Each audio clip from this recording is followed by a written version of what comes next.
Ready to turn your digital art into a hot NFT collection and join the Ethereum revolution? First, we'll create a smart contract, the backbone of your NFT collection. Consider using tools like Remixide or Hardit for writing and compiling the Solidity code, which defines your NFT's properties and minting functions. Next, prepare your NFT metadata. This includes details like names, descriptions, and image links. Services like IPFS or centralized storage options ensure your NFT data is permanently and securely stored.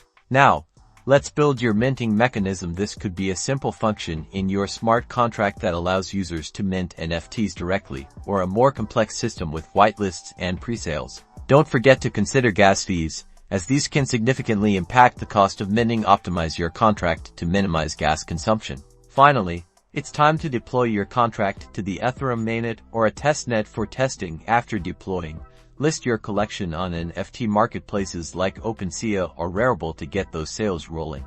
Remember to engage with your community and promote your collection on social media to build hype and attract buyers. Good luck and happy minting.